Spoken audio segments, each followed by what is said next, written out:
Right now, today, we are here to talk about the census and the importance of the census 2020, which start next April 1st, right?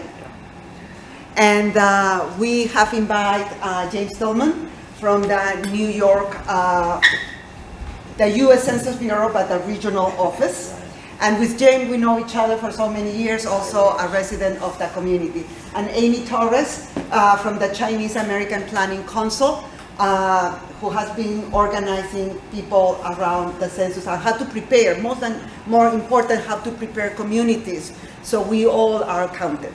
But my name is James Tillmon. I'm with the U.S. Department of Commerce Census Bureau, and I'm here to talk about, just simply about the census. The goal of the census, really the mission, is really to serve as the nation's leading provider of quality data about its people and its economy. That's simply it. Our purpose is to conduct a census of population of housing, disseminate the results to the President of the United States and the American people. Most people don't know that our first census director was Thomas Jefferson. So I just wanted to share that with everybody. The Census Bureau is really the largest statistical gathering agency in America. That's all we do. We just count people. You know, it's not complicated. We're the leading source of quality data about the nation's people, places, economy, and conducting more than 130 censuses throughout the nation. Some people call me and tell me, oh, James, I got my census form already. And I have to remind them, I say, remember, we do 130 different surveys. You may have gotten the American Community Survey. And I said, is it a book, almost, where it's asking a lot of questions? Then that's the American Community Survey. The census is only done every 10 years since 1790. Every 10 years. And all it says really is that we have to do one thing. We're mandated by Article 1 of Section 2 of our Constitution. It simply says to count everyone living in America. That's all it says in our Constitution. So that's what we do. We conduct it every 10 years. We count every resident living in the United States. Your census will not come to you by your name. It will only come to you at your address or your apartment number at that address. It doesn't come to you by name at all. We have found out that children 5 and under were not counted in the 2010 census. So when you're looking at overcrowding in our schools, or when you're looking, there's not enough room in daycare centers to house these children, because we didn't count them. We had no idea that was that many children that were undercounted. The responses is private and confidential. I can tell you until I'm blue in the face that it's private.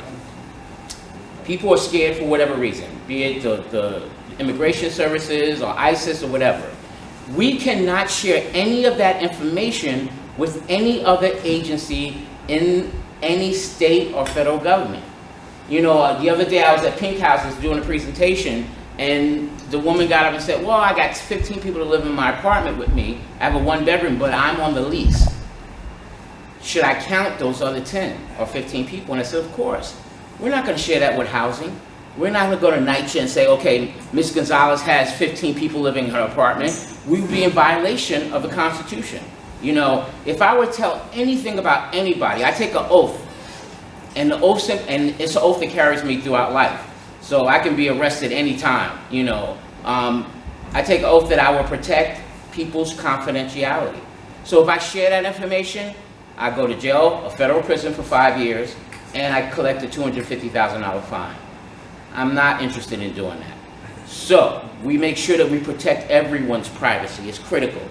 Our goal simply this at a 2020 census is to motivate people to be counted, to establish where to count, and then we count the population and we give that information to the President of the United States. No, we cannot give the President any specifics on any household. Once we get that information, your name goes south, your address goes west, and any other information goes, you know, everywhere else, but it doesn't bring it together so that we can bring it together. So we couldn't tell that anyway. And we would be in violation if we did that. So we're not going to run that risk.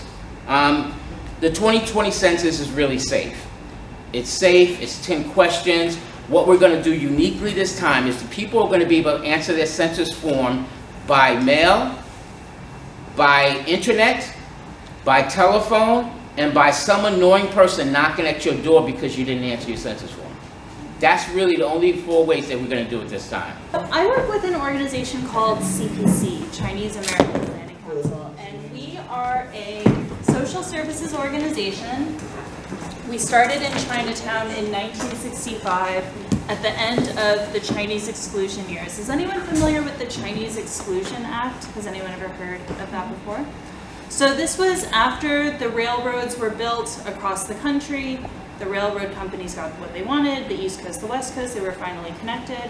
But there were a lot of freemen and a lot of Chinese migrant workers who were then out of a job.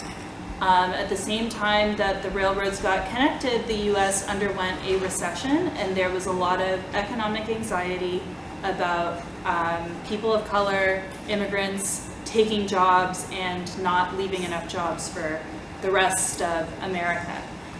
So what happened was there was an act passed through Congress that became law called the Chinese Exclusion Act.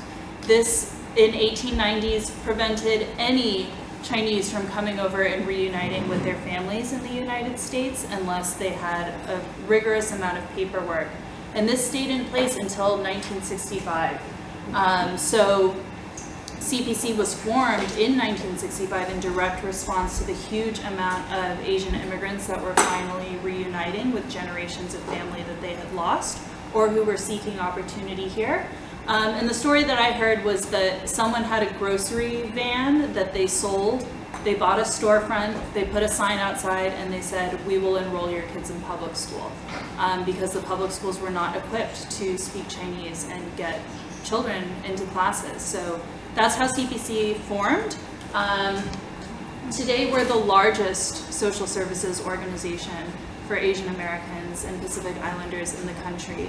We serve over 60,000 New Yorkers every year at 30 different sites throughout the city. And so we really look at opportunities like the census as a way for us to further promote our social and economic empowerment agenda and further the work that we do, and more importantly, further the visibility of the communities that we work with.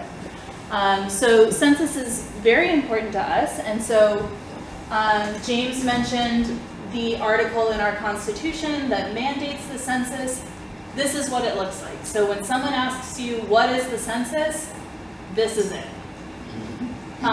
Which, when you tell that to like your mom or your brother or your sister or your friend, like no one wants to read this, and it is not that surprising that when people hear about census, they don't get excited when this is the kind of language that we use. But what census actually is, and thank you, Emily, because I'm just changing the slides, is exactly what James mentioned. It's a count of every household, it distributes federal dollars, and it determines our political representation.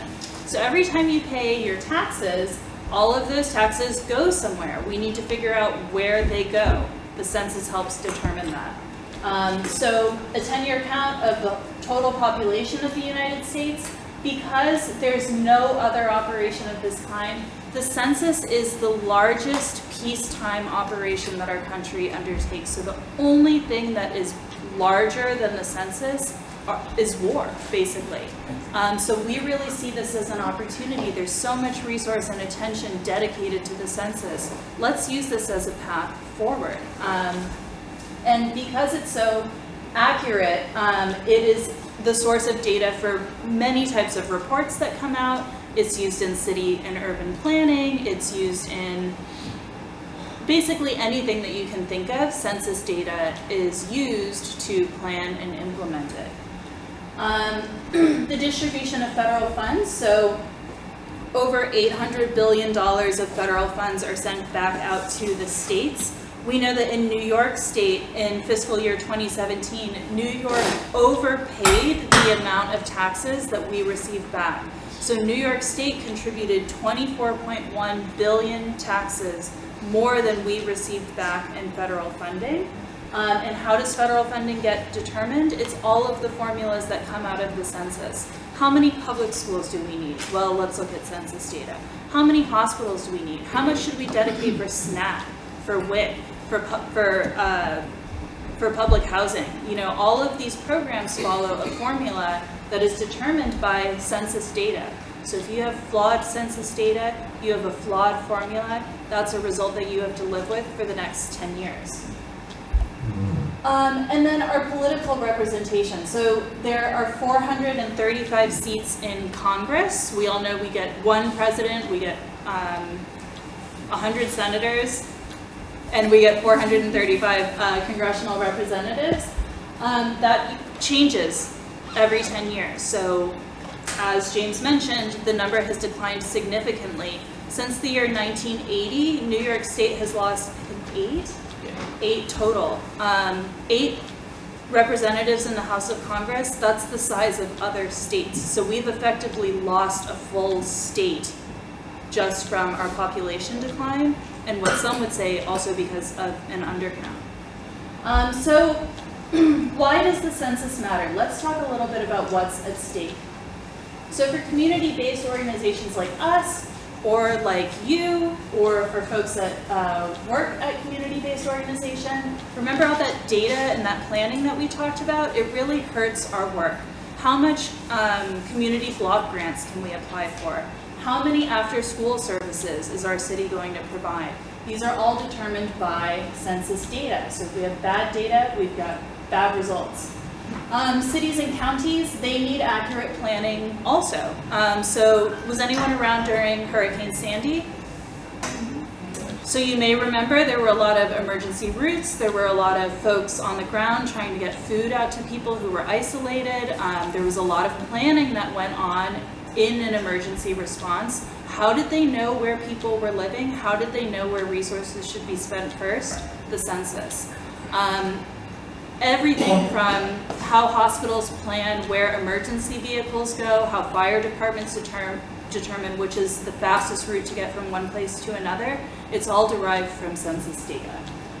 And then last is New York State. So a significant part of our state's budget is reliant on federal funding, but again, because the state cannot do a data collection operation like the census, they are using federal data to formulate their plans for their own funding. So what's at stake? $800 billion in federal funding that goes out to the states. Some people estimate that by 2021, that number could be as high as $1.3 trillion. So when we're filling out the census, we're really fighting for our piece of that $1.3 trillion pie.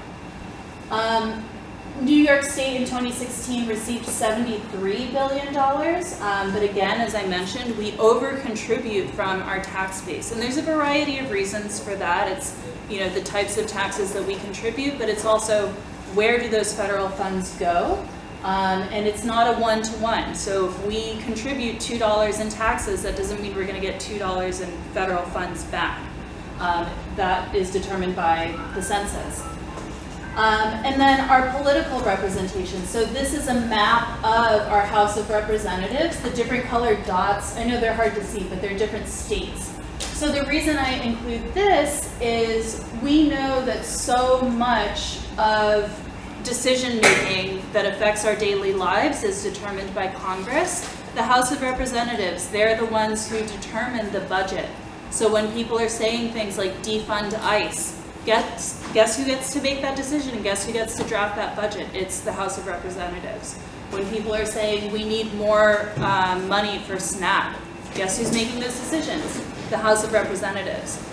The problem with this is that the Constitution mandates that we need a number of representatives that are that represent the total population. So we have 435. It didn't always used to be that number. That number used to rise at every census. So there would be a census, all of the data would be collected, they'd take a look and they'd say, okay, you know, we need to add 5 more seats or we need to add 10 more seats. It doesn't make sense that the number is going down. Even if they didn't do the census, we know that there are more people in America. So I don't fully get that. I mean, we know there are more people here. Yes. So how did the number get so small? Yes. I mean, is it really based on census? Yes. So. But we know there are more people. And that is exactly why the census gets politicized as a tool.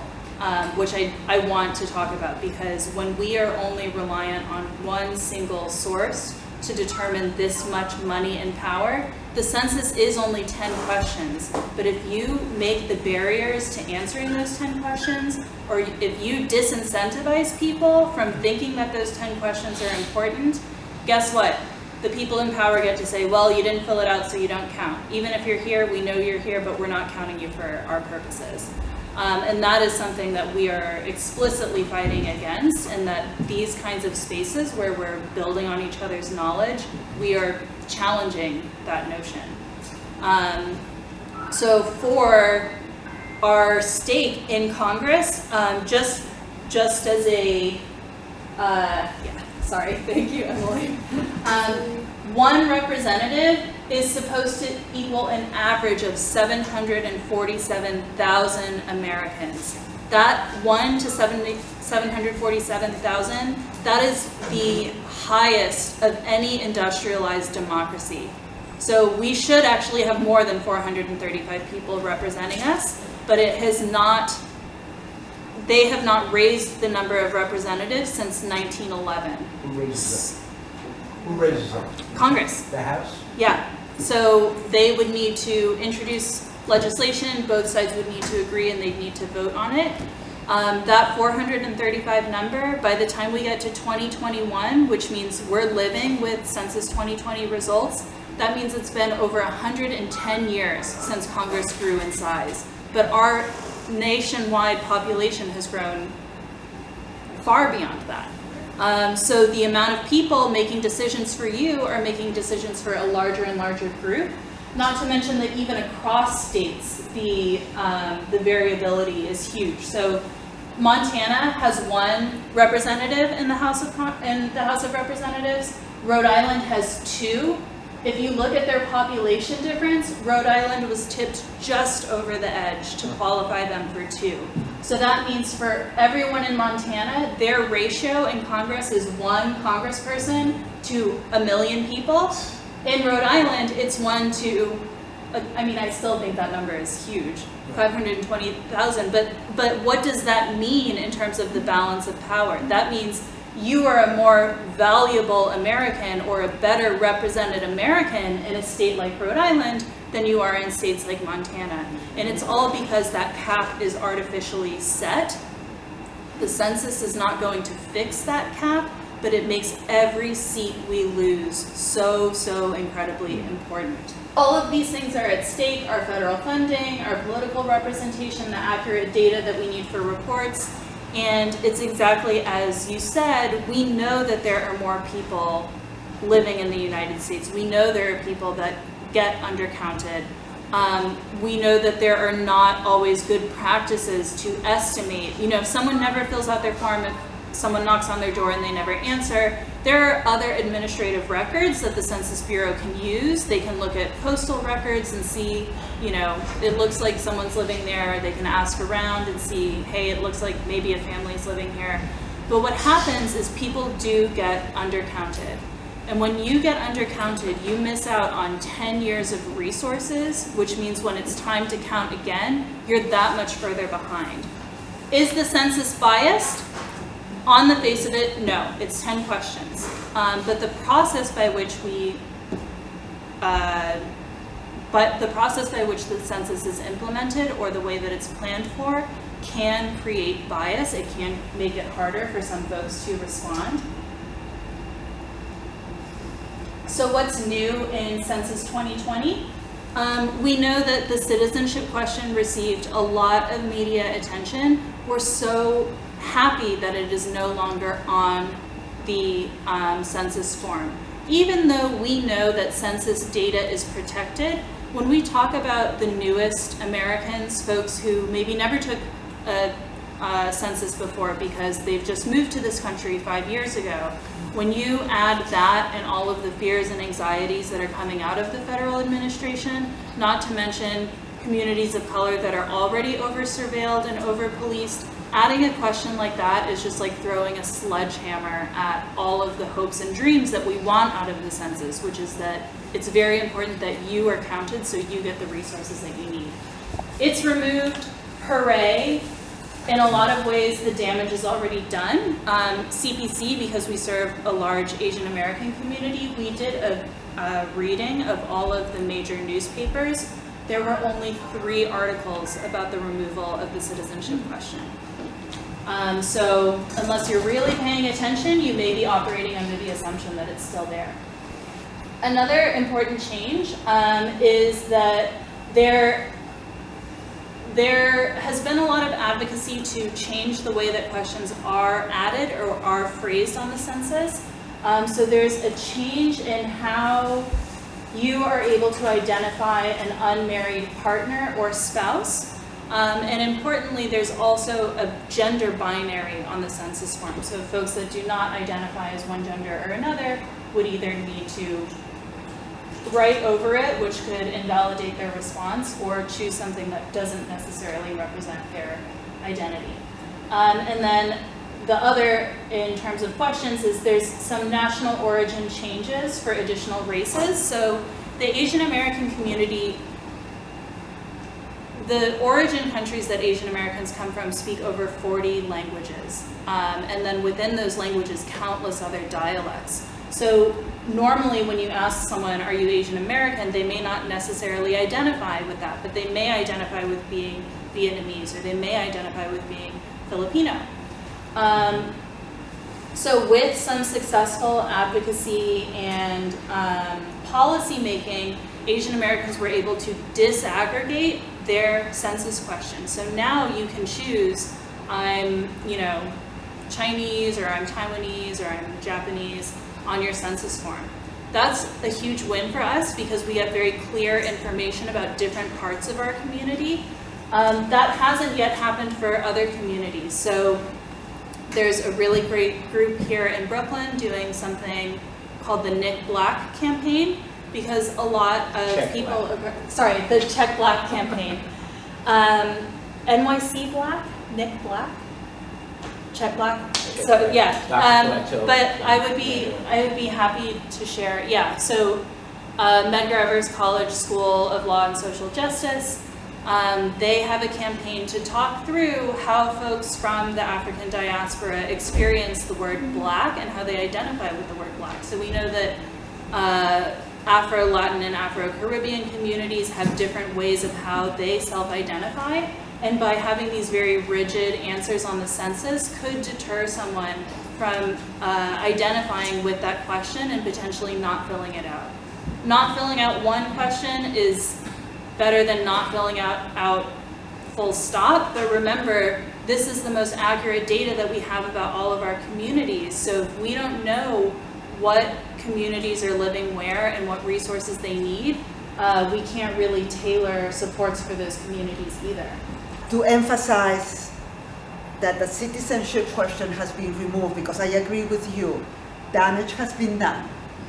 And that is something that we constantly remind residents that that question has been removed. I'm going to make a statement instead of a question. I just think that that question of the Constitution, of the citizenship, was an attempt to suppress, obviously, to suppress participation by scaring people.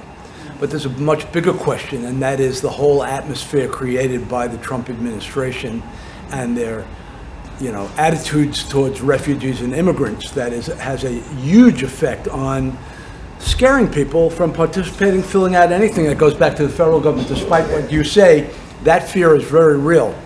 So it becomes very important for us as activists, as socially aware members of our community, to really have some sort of an action plan to take what was said here tonight in terms of why it's so important for communities to get full participation, to explain that to people in a very simple, straightforward manner.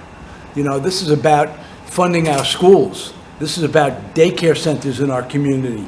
This is about fixing our roads and having decent sanitation and so on and so forth, because all of that comes back to the city in terms of the $800 billion in federal funds, and we don't get that money unless we're counted.